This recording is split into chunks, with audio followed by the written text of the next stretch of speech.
फिर से स्वागत है 9 बजे वाली लाइव क्लास में। लेकिन ये लाइव नहीं रहेगा, ये वीडियो अपलोड हो गया है टाइम टू टाइम। ठीक है, आइए देखते हैं नेक्स्ट चैप्टर। सीटेट पे बेटा हम लोग ध्यान दे रहे हैं। सीटेट का जो सीडीपी वाला पोर्शन है उस पर हम लोग काम कर रहे हैं और ईयर बाय ईयर जो भी लास्ट ईयर क्वेश्चन पूछे गए हैं उन्हीं का हम लोग एनालिसिस कर रहे हैं प्रॉपरली। ठीक है, तो करते करते हम लोग चैप्टर नंबर 17 पे आ गए और इस चैप्टर का नाम है basic process of teaching and learning. जो टीचिंग का अलग अलग तरीका है कि ग्रुप मेथड में टीचिंग सही होती है, इंडिविजुअल मेथड में टीचिंग सही होती है, जो अलग अलग तरीके हैं टीचिंग के, उसके ऊपर जो रिलेटेड क्वेश्चन बेटा पूछे गए हैं आज तक आपके एग्जाम में, तो उसी को हम लोग एनालाइज करेंगे वन बाय वन क्वेश्चन करके। ठीक है, शुरू करते हैं। ठीक है, पहला क्वेश्चन पे आते हैं। क्या क्वेश्चन है? At home classes playway method of teaching is based on. जो होम बेस्ड क्लासेस हैं उसमें प्लेवे मेथड ऑफ टीचिंग किस बेस के ऊपर आधारित है? किस बेस के ऊपर? होम वे, जो घर में बेसिकली जो खेल कूद होता है, प्लेवे बेटा देखा होगा, जैसे किड्जी हो गया। ठीक है, किड्जी होता है, तो उस तरीके की जो क्लासेस हैं वो किस तरीके की मेथड ऑफ टीचिंग पे बेस करती है। क्वेश्चन ये है, बहुत सिंपल सा क्वेश्चन है। ऑप्शन देखेंगे खुद ब खुद समझ में आ जाएगा, कोई थ्योरी कोई कॉन्सेप्ट बहुत ज़्यादा जानने की जरूरत नहीं है। ठीक है, सोशियोलॉजिकल प्रिंसिपल ऑफ टीचिंग, सामाजिक थॉट्स है। Principle of method of teaching नहीं, बिल्कुल। थ्योरी ऑफ फिजिकल एजुकेशन तो बेटा देखिए बड़े क्लासेस में प्रोग्राम चलता है प्रॉपर फिजिकल एजुकेशन का, तो ये तो बिल्कुल ही नहीं है। सोशियोलॉजिकल मेथड भी नहीं है। Principle of method of teaching, ये भी ऑप्शन गलत है हमारा, ये ऑप्शन है psychological principle of development and growth, क्योंकि प्लेवे जो स्कूल है वो ग्रोथ और डेवलपमेंट दोनों के ऊपर बेस होता है। बिल्कुल शुरुआत का मेथड है, बिल्कुल शुरुआती प्लेवे जो होता है बिल्कुल शुरुआत का स्कूल्स होते हैं, क्लासेस होते हैं।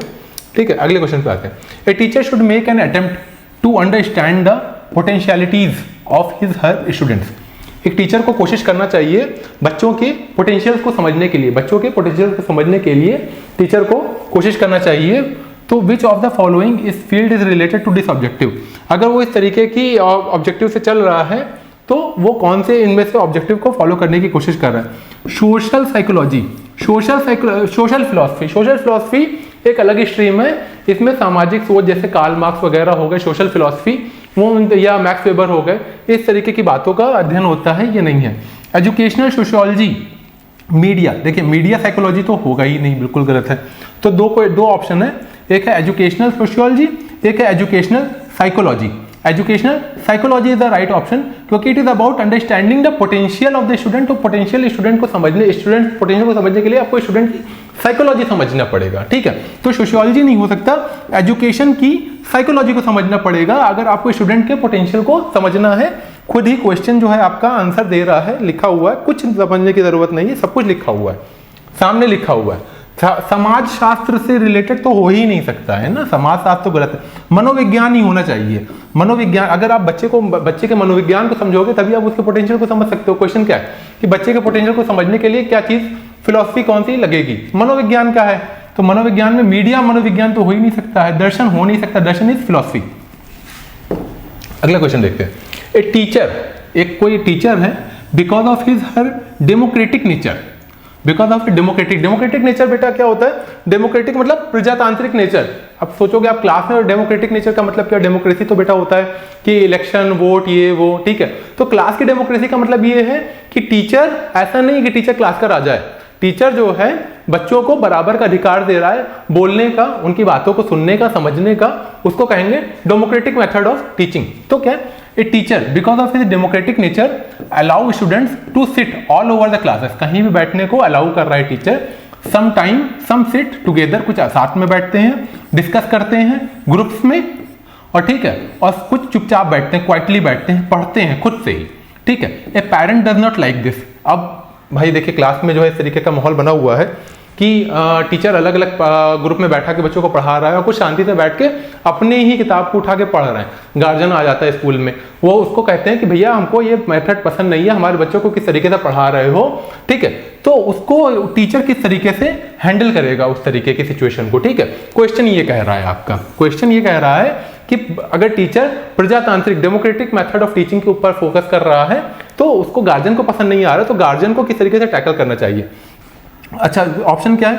Guardian should take away the child from the student. From the school, सीधे टीचर ये कह दे कि भैया अपने बच्चे को बोरिया बिस्तर बांधो और ले जाओ, फीस ले जाओ, नाम कटा दो, फीस वापस कर दो, ये गलत तरीका है। आप गार्जियन को इस तरीके से बिहेव नहीं कर सकते हो। Parent should complain against the teacher to the principal. Parent जो है जाके प्रिंसिपल से शिकायत करे उस टीचर की कि भैया आपका टीचर तो सही नहीं पढ़ा रहा है, ये पता नहीं क्या क्लास में जो है घाच-पेच कर रहे हैं, ये सही तरीका नहीं है, ये भी सही तरीका नहीं, क्योंकि democratic method of teaching is a well accepted, well defined and theoretically correct method of teaching. कुछ इसमें प्रॉब्लम नहीं है डेमोक्रेटिक तरीके से अगर बच्चा टीचर पढ़ाने की कोशिश कर रहा है, तो ये भी गलत है। The parent should request the principal to change the section of the ward. Parent ये कहने लगे कि भैया ये आपके टीचर तो सही नहीं है, सेक्शन ए के आप ऐसा करो कि सेक्शन बी में हमारे बच्चे को डाल दो, सेक्शन ए वाला जो टीचर है वो तो पता नहीं क्या पढ़ा रहा है, वो तो ग्रुप में बैठा के बच्चों को पढ़ा रहा है, वो तो बच्चों को कहता है चलो तुम लोग खुद अपनी किताबें उठा लो, पढ़ लो। ये भी लेकिन एक मेथड ऑफ टीचिंग है, democratic method of teaching is a well accepted method of teaching, इसमें कोई प्रॉब्लम नहीं है, तो ये भी गलत है। ये आपका ऑप्शन सही हो जाएगा। क्या है? The parent should show the trust in teacher. Parent को टीचर पे ट्रस्ट होना चाहिए, उसके मेथड पे ट्रस्ट होना चाहिए। अगर आपके जो पेरेंट्स हैं अगर वही टीचर पे ट्रस्ट नहीं करेंगे तो टीचर किस तरीके से नए नए तरीके को एक्सप्लोर कर पाएगा, ठीक है। ऐसे आपको याद होगा अगर वो मूवी आपने देखी होगी तारे ज़मीन पर, तारे ज़मीन पे आमिर खान जो हीरो है वो क्या करता है, वो पेरेंट्स का ट्रस्ट जीतने के लिए ईशान का जो बच्चा है जिसको डिसलेक्सिया है उसके घर चला जाता है। क्या क्यों जाता है?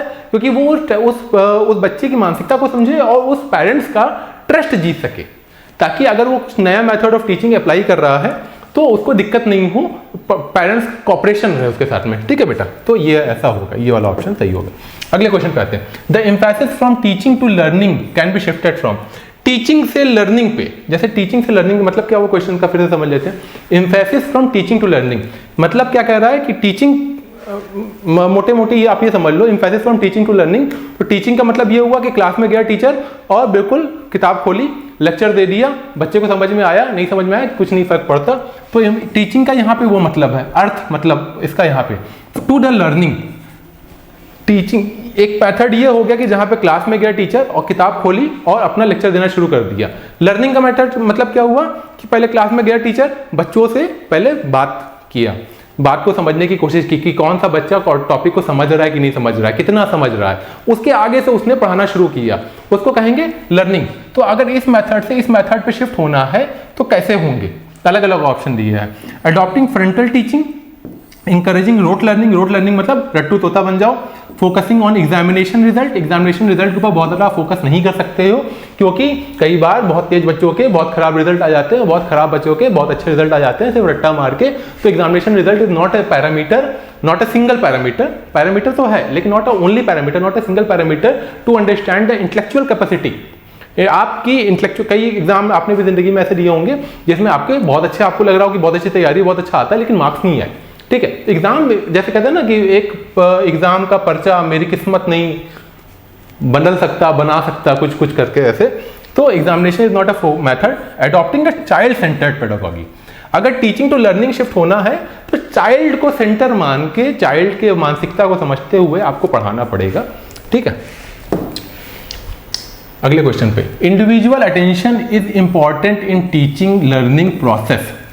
एक एक बच्चे के ऊपर इंडिविजुअल अटेंशन जरूरी है। क्यों जरूरी है? क्योंकि child develop at a different rate and learn differently. बिल्कुल सही ऑप्शन है, पहले ही ऑप्शन हमको सही मिल गया, ठीक है। नीचे पढ़ने की बहुत ज़्यादा आवश्यकता नहीं है क्योंकि हर बच्चा अलग अलग है और अलग अलग तरीके से, अलग अलग रेट से, अलग अलग स्पीड से ग्रोथ दिखाता है। किसी को आप कोई कॉन्सेप्ट बताओ E=mc² समझाओ, किसी को एक बार में समझ में आ जाएगा, किसी को 11वीं बार में हो सकता है समझ में आए। 10 बार आप समझाते रहो नहीं समझ में आए, हो सकता है 11वीं बार में समझ में आ जाए। उसका दिमाग थोड़ा स्लो है लेकिन मजबूत है। जैसे कहते हैं ना, आपने इलेक्ट्रिसिटी का बल्ब जलाने के लिए स्विच दबाया, CFL होता है फौरन जल जाता है, ट्यूबलाइट होता है दुब दुब दुब दुब करके 4-5 बार में जलती है। तो हर इंसान का, किसी का दिमाग CFL है, किसी का दिमाग ट्यूबलाइट है, ठीक है। तो अगर आपको टीचिंग टू लर्निंग पे शिफ्ट होना है तो हर बच्चे को इंडिविजुअल अटेंशन देना होगा। क्यों? क्योंकि हर बच्चे की ग्रोथ की स्पीड अलग अलग है। A teacher use a text and some picture of fruits and vegetables and discussion with her students. कोई टीचर है वो अपने क्लास में आता है फोटोज वगैरह लेके, फोटो दिखा के समझाने की कोशिश कर रहा है कि ऐसा ऐसा बेटा पढ़ो, ऐसा ऐसा तैयारी करो, ठीक है। The student link the detail with their previous knowledge, और स्टूडेंट ने क्या किया, उस फोटो को देखा और उससे जुड़ी हुई कोई और फोटो दिमाग में उसके याद आ गई कि ऐसा ऐसा हमने तो पहले भी पढ़ा हुआ है, ठीक है। इस मेथड के इस कॉन्सेप्ट को समझने, ये कौन से मेथड पे डिपेंड करता है बेटा, ये है कंस्ट्रक्शन ऑफ नॉलेज। पहला ही क्वेश्चन सही है, क्लासिकल कंडीशनिंग नहीं होगा, क्लासिकल थ्योरी ऑफ रीइंफोर्समेंट नहीं होगा। रीइंफोर्समेंट में होता है एक बार समझाओ फिर उसको फिर से उसको प्रैक्टिस के लिए दे दो, तो उसको रीइंफोर्समेंट कहते हैं। क्लासिकल कंडीशनिंग में ये होता है कि आप जैसे वो है ना कि कुत्ते को ट्रेन किया जाता है कि आप जो है एक बार उसने कुछ काम किया, पनिशमेंट दो, रिवॉर्ड दो, रिवॉर्ड और पनिशमेंट के बेस के ऊपर जो लर्निंग होती है उसको क्लासिकल कंडीशनिंग कहते हैं, ठीक है। ये आपको ऑप्शन सही होगा, कंस्ट्रक्शन ऑफ नॉलेज। अगले पे आते हैं, of the following the greatest advantage of the interdisciplinary interaction. Interdisciplinary instruction इसमें से कौन सा डिफाइन करता है, ये देख लेते हैं। इसका फायदा क्या है, पहले तो ये समझते हैं इंटरडिसिप्लिनरी इंस्ट्रक्शन होते क्या है। इंटरडिसिप्लिनरी बेटा हर एक सब्जेक्ट को एक डिसिप्लिन कहते हैं, हर एक सब्जेक्ट को एक डिसिप्लिन कहते हैं। लेकिन क्या है, हर एक डिसिप्लिन, हर एक सब्जेक्ट एक दूसरे सब्जेक्ट से जुड़ा हुआ है। फॉर एग्जांपल आप फिजिक्स करते हो, फिजिक्स में आप इंटीग्रेशन करते हो, डिफरेंशिएशन करते हो। अब देखो इंटीग्रेशन और डिफरेंशिएशन तो मैथ का है, लेकिन वो आ गया फिजिक्स में, तो इसी को कहेंगे कि एक डिसिप्लिन की चीजें, एक सब्जेक्ट की चीजें दूसरे सब्जेक्ट में जुड़ी हुई हैं, गुथी हुई हैं। इस तरीके की अप्रोच को इंटरडिसिप्लिनरी इंस्ट्रक्शंस कहेंगे कि फिजिक्स का आदमी इंटीग्रेशन पढ़ा रहा है, ठीक है। तो ये अप्रोच कौन सी हुई, इंटरडिसिप्लिनरी इंस्ट्रक्शंस इसको कहेंगे। तो क्वेश्चन ये पूछ रहा है, which of the following is the greatest advantage, इसका फायदा क्या है इंटरडिसिप्लिनरी इंस्ट्रक्शन का। फिजिक्स का आदमी अगर इंटीग्रेशन भी पढ़ाने लगे, इसका फायदा क्या है। ऑप्शन देखते हैं अलग अलग, ठीक है। पहले ऑप्शन को एनालाइज करते हैं। The student are given opportunities to generate and apply new learned knowledge in the multiple context. बिल्कुल सही है, पहला ही ऑप्शन हमको सही मिल गया, ठीक है। इसका फायदा क्या है कि मल्टीपल कॉन्टेक्स्ट में, अलग अलग कॉन्टेक्स्ट में इंटीग्रेशन का अपना भी एक रोल है और फिजिक्स के थ्योरम को प्रूफ करने का भी एक रोल है, ठीक है। तो ये ऑप्शन बिल्कुल सही हो जाएगा हमारा। Which of the following is true in relation to the error made by children?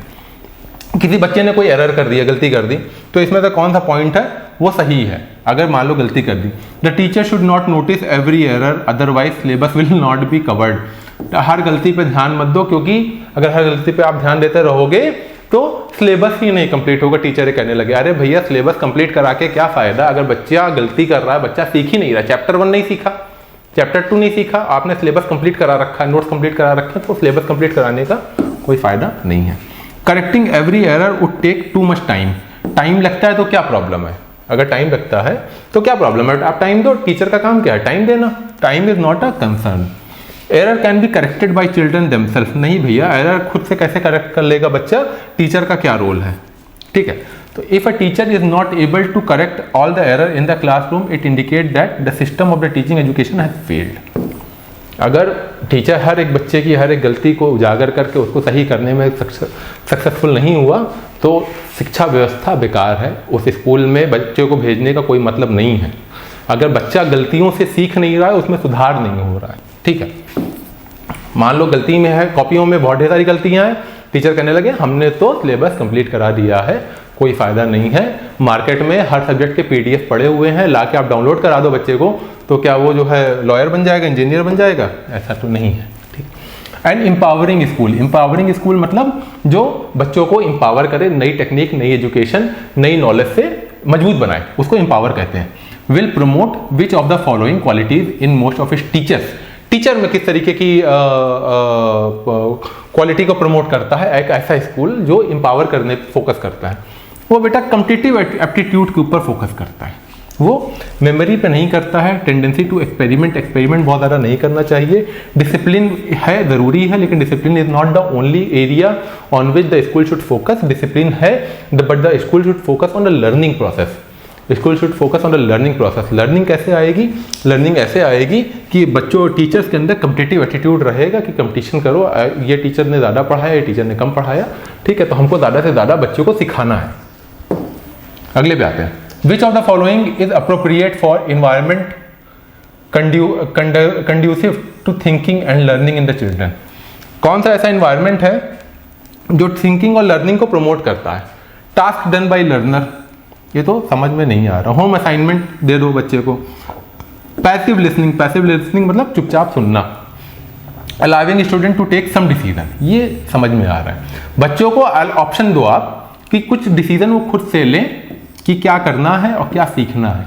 इससे क्या होगा, बच्चा जो है लर्निंग के प्रोसेस में इन्वॉल्व हो जाएगा। उसको सिर्फ ये नहीं लगेगा हम तो टीचर के गुलाम हैं, जो टीचर बोलता रहता है वही हम करते रहते हैं। ये ऑप्शन सही है। अगले पे आते हैं। ए टीचर शुड, टीचर को क्या करना चाहिए, क्या करना चाहिए? फोकस मोर ऑन लेक्चरिंग, नहीं भाई लेक्चरिंग नहीं, लर्निंग पे ध्यान देना चाहिए। Treat error committed by students as blunder, बिल्कुल हाय तौबा मचा दे टीचर कि अरे तुमने कैसे गलती कर दी, ब्लंडर ब्लंडर कुछ नहीं होता है, बच्चे तो गलतियां करते ही हैं। Measure success as a number, success कोई नंबर नहीं है। There is no number of success, कोई मीजर नहीं है कि एलन मस्क 10 नंबर का सक्सेसफुल आदमी है और नरेंद्र मोदी जी 100 नंबर के सक्सेसफुल इंसान है, ऐसा कोई नंबर नहीं है। Not correct students while they are trying to communicate idea, communicate मत करो, बोलो मत, रोको मत। अगर कोई इंसान अपनी बातों को कह रहा है, अपनी आइडिया को कन्वे कर रहा है, उसकी बात को रोको मत, क्योंकि अगर उसकी बात को आपने रोक दिया ना तो उसके मन में वो कीड़ा रह जाएगा, वो निकलेगा नहीं, उसका डाउट क्लियर नहीं होगा। Multiple pedagogic technique assorted learning material, multiple assessment technique and varying the complexity and the nature of the content are associated with which of the following.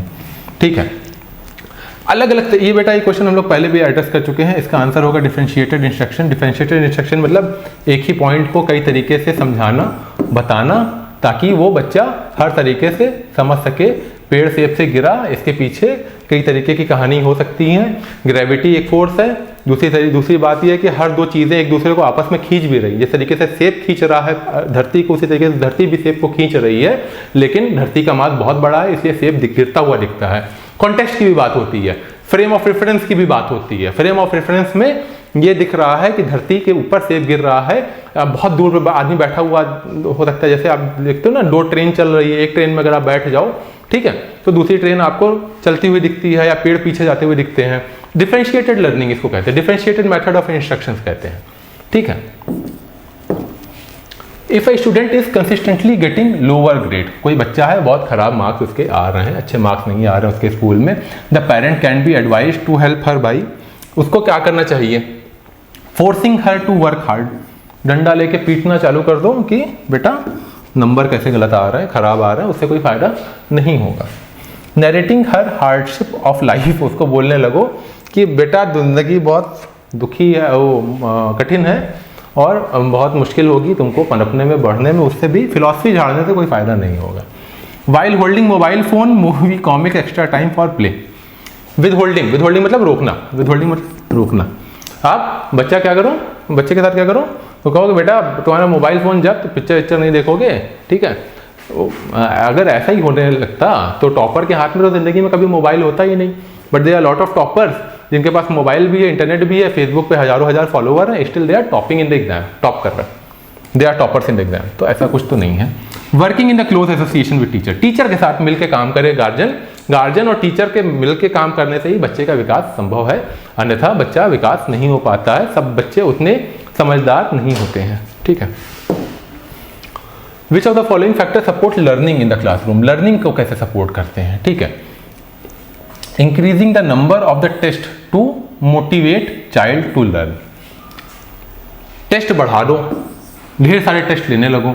अरे बच्चे को समझ ही नहीं आ रहा है तो टेस्ट लेते रहो। 0 एक टेस्ट नंबर 1 में भी 0 आएगा, टेस्ट नंबर 2 में भी 0 आएगा, टेस्ट नंबर 4 में भी 0 आएगा, इसका कोई फायदा नहीं है। Supporting teacher autonomy of children by teachers, ठीक है, इसको रोक के रखते हैं। Sticking to one particular method, एक ही मेथड के, अरे जब सपोर्ट ही नहीं हो रहा है, बच्चा पढ़ ही नहीं पा रहा है, तो एक मेथड पे स्टिक करने से कोई फायदा नहीं है। Increasing the time interval of the period from 40 minute की जगह उसको 50 मिनट पढ़ाने लगो। जब बच्चे को शुरुआत के 40 मिनट में समझ में नहीं आया तो 50वें मिनट क्या 500वें मिनट में भी उसी मेथड से समझ नहीं आएगा। ठीक, कोई फायदा नहीं। ठीक है, तो ये वाला मेथड सही है कि autonomy of the children, teacher की ऑटोनॉमी, बच्चे के ऑटोनॉमी पर ध्यान देना चाहिए ताकि वो चीज़ों को समझ सके। बेटा इसके आगे का जो पार्ट 2 है वो अगले दिन अपलोड होगा। ठीक है, लाइव क्लास में लेंगे। 14 क्वेश्चन आज डिस्कस किया, नेक्स्ट 10 क्वेश्चन और बचे हैं इस चैप्टर के, उसको हम लोग पार्ट 2 में डिस्कस करेंगे। उम्मीद है समझ में आया होगा, मज़ा आया होगा क्वेश्चन को हैंडल करने में, समझने में, सीखने में। फिलहाल के लिए इतना ही। Thank you so much.